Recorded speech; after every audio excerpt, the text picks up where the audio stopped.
Hello everybody, this is Simeonski again, and we've come almost to the end. No, we've actually come to the end of the circuit part of my tutorial. We will continue with some more game-related stuff and some random stuff. I think I will also add some random tutorials, but this tutorial is about the circuit board. How can you use it? What is it good for? Basically, it's something that makes very complex things that will flood your room way more easy, way more convenient. You will just have one little board to put everything in. So it's a really cool tool to use. So let's go for the tutorial. So we're going right into circuit boards. Here, good. Here you got it. And how are we using them? So right now when you put it, it's kind of empty and you cannot do anything with it yet. But what you can do, you can go to edit, and then you already see there's an in and an out, but you cannot work with this yet. So what you need to do first, you need to add some port. You can change the name, of course, like always, but you can add some port groups. Let's add a port group for now, and let's call it main input. Submit. So once you have a port group, it's now called main input, you can do two things. You can set inputs and outputs to your circuit board. So the main input would be some kind of trigger, and you can name everything but what it does. This is important because it's not very obvious what the input actually does, and also the outputs. It would be good to name it. So let's say this, we have some kind of pass-through. Let's call this trigger true. Okay, and then you can add other inputs, for example. So let's see what kind of inputs we can add. We can add almost everything. Exec is a trigger, bool is a boolean variable. You can add a list, a float, an integer, which is the other types of variables that you can enter. List again. Quantity on, I don't know what this is. A string would be a text. We are using the string for now for this. Call it text1. So what else can you add as input? For example, you could also add vector3, which is super complicated. A player value, which is sometimes really helpful. You would sometimes need that. Color, audio player, beacon, button, can connect to button. But basically, this is important for what you are connecting it to. So you can do thousands of things. I will not go through all of them. Text, if you want to connect it to a text box, for example. Let's try to use maybe the player also. So we have a text one, we have a player now.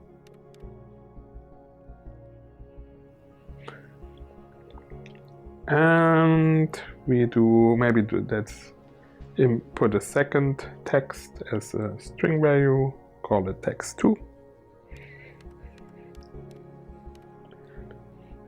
And for the sake of my example that I will bring later, we will add third text, call it text3. And then we can organize everything we inputted here as well. So let's move the player down. And now this is how my circuit board looks now from the inside. I have something I can input here, like a trigger, which would normally always be my button. Here it is. And then I can add some text here by inputting them or by just going over them and calling this text 1. So this is super helpful to make a lot of complex things that you already built way more easy and way more convenient.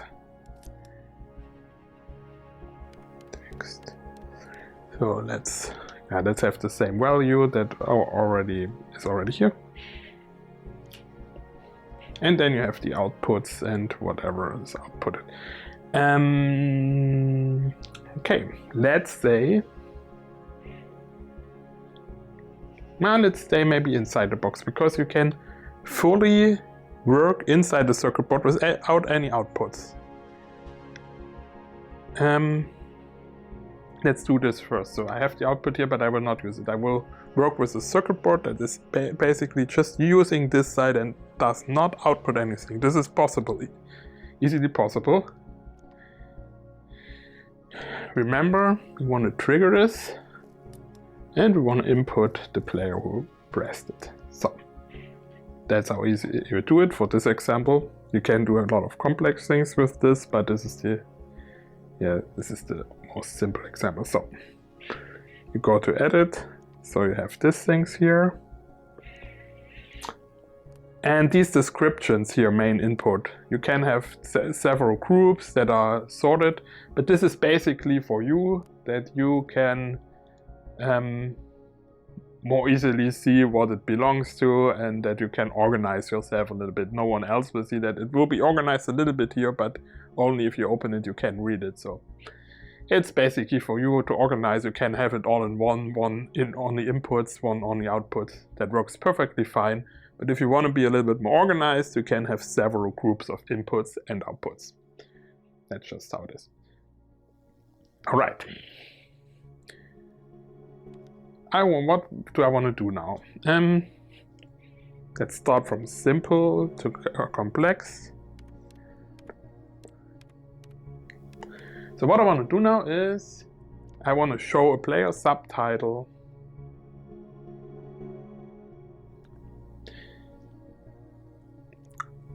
whenever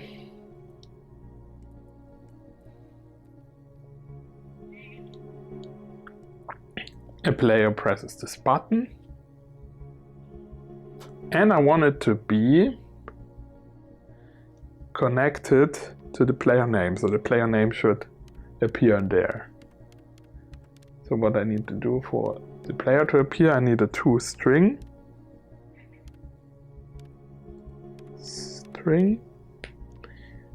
here, toString, and I need a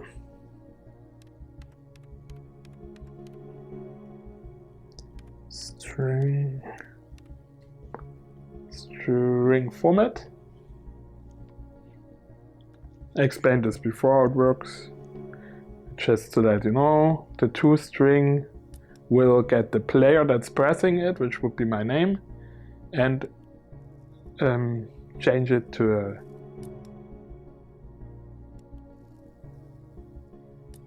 a string value, and then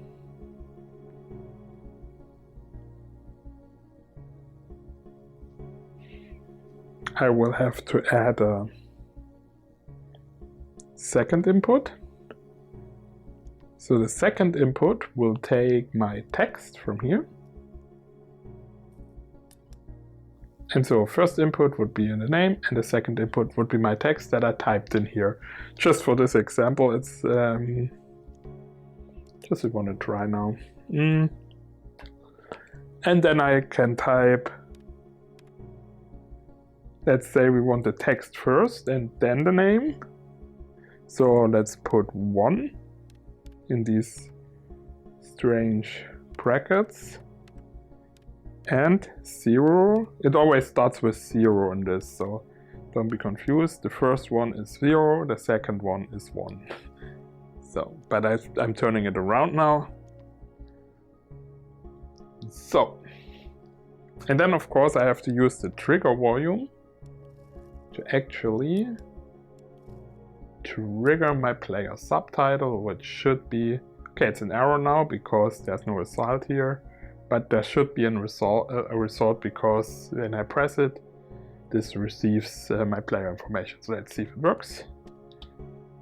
And the same, text1 semion. So that's already working.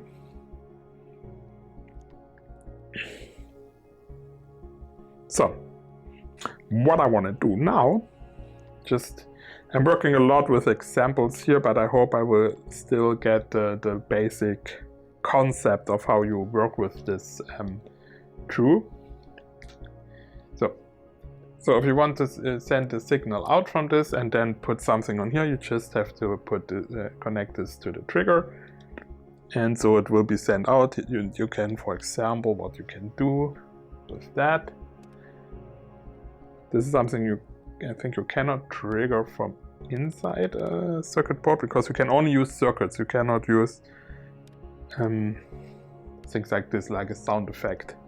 But I could just add the sound effect here next to it. Yeah, I don't care what it is. Adequate.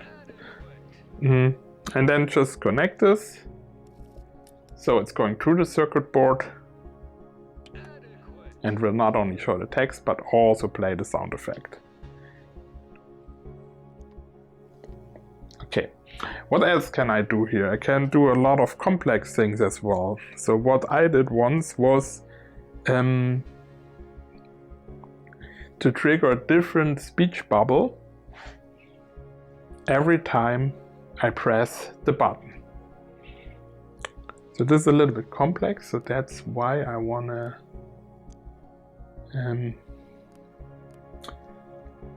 let's say I will move this a little bit here and have a copy of this. Yeah, I need to have a copy of this, I think, yeah.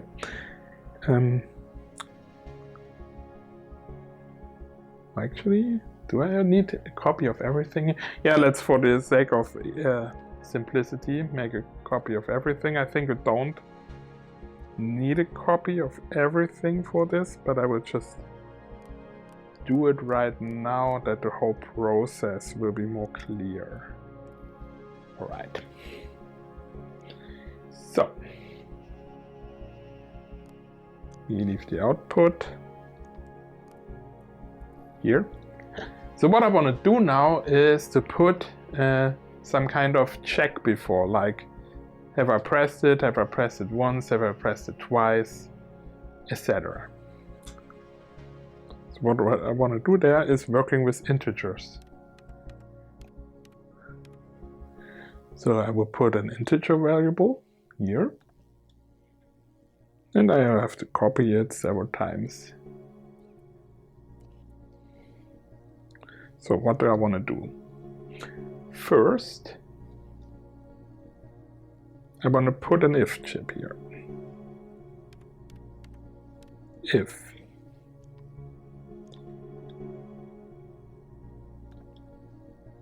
Then I want to have equal.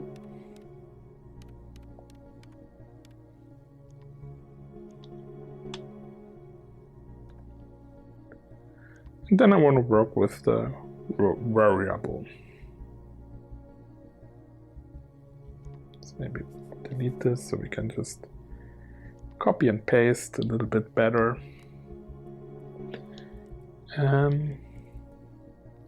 So at the beginning it's 0, so I can do something like trigger if this equals, oh yeah, if the integer variable equals 0, then, and I have to put something in between before I continue here.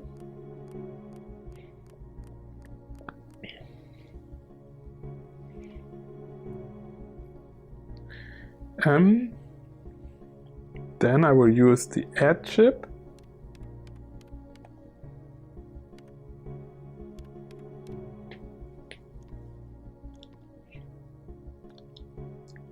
Copy the integer variable. And this you can do with way less objects if you are clever. I'm just doing this so it's more obvious what's happening and it's not so confusing. You can do it differently. So then I want to add 1 to the integer variable and then continue with setting the player prompt, and I will set this player prompt, which is my name and the string format 1. So I want my name just for the first one so I can get rid of all of these. So yeah, that's better. So then I can copy all of these and clone them. And now I want, the second time I press it, it's already not 0, so that's why it's going here. And then it's checking the second variable, which would be 1. So if it's 1, I want it to add 1, so it's 2. And play this text, which would be my second, connected to the second text input.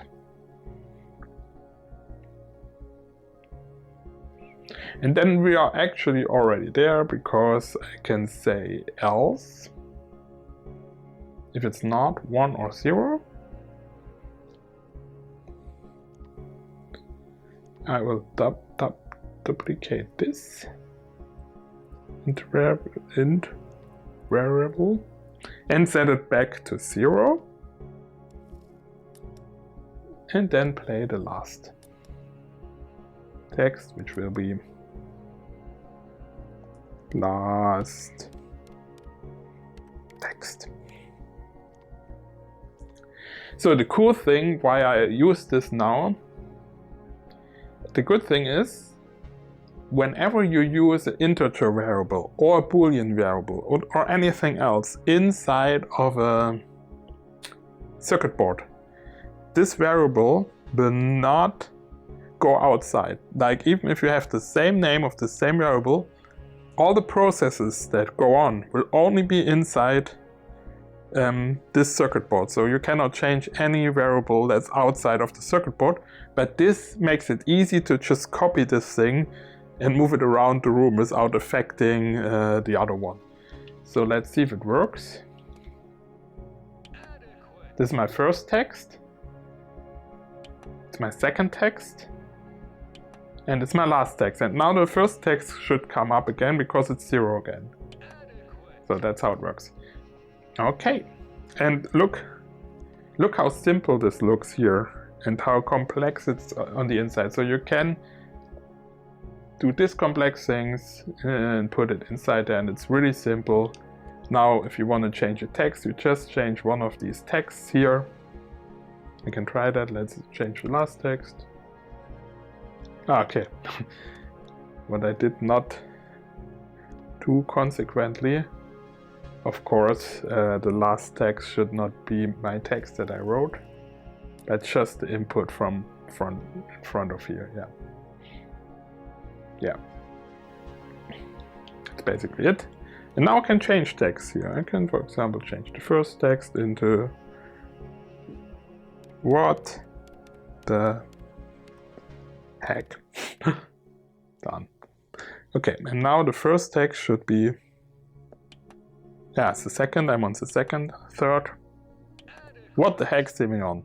Yeah, that's now the first text.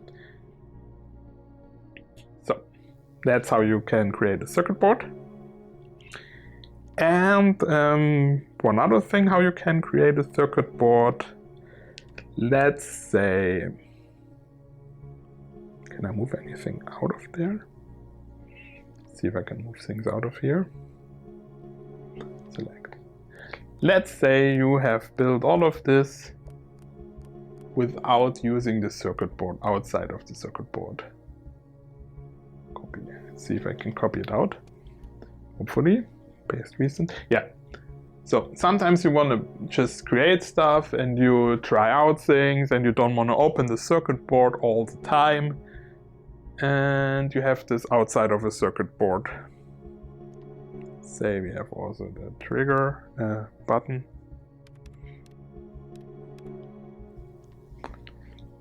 Yeah, this is how all this process would look like without the circuit board. And this also works, but then you can copy it, or you have to rename the int variable all the time that you have another one. But you can easily make a circuit board out of this by just selecting all the circuits that should be inside the board. And then go to options and create circuit board. And then it should create the same board that we had before. But you notice it's still working, but it doesn't have the inputs now. So this would be, of course, this is the better way if you know what you want to do, because you can already set the inputs accordingly, set the outputs accordingly. Here it does everything automatic in a way and will basically probably just put the trigger input or something, or whatever is connected. If you connect other things, I think it will also make up other inputs or outputs if something is connected and it sees that something is going out and something is going in. But then you would have to readjust, go to the circuit board. As you see, you have only the one input. But you can always configure it later. Now you have only the default. You can rename that. Don't need to. It's okay. But here you can change your inputs and add some of them, like on the other one. That's everything you need to know about circuit boards. They are super helpful. They are super. Once you get a hold of it, they are not super hard to use, and it's so much easier to have this one board here than to have this big thing that's inside. So yeah, circuit boards. Thank you guys for watching again. As always, like and subscribe, and visit my extra room that I built to show off the things that you can do and to give you a little bit insight, especially when the circuits come up, that you can just check out, make a selfie, post it, whatever. And yeah, see you in the next tutorial. Bye bye.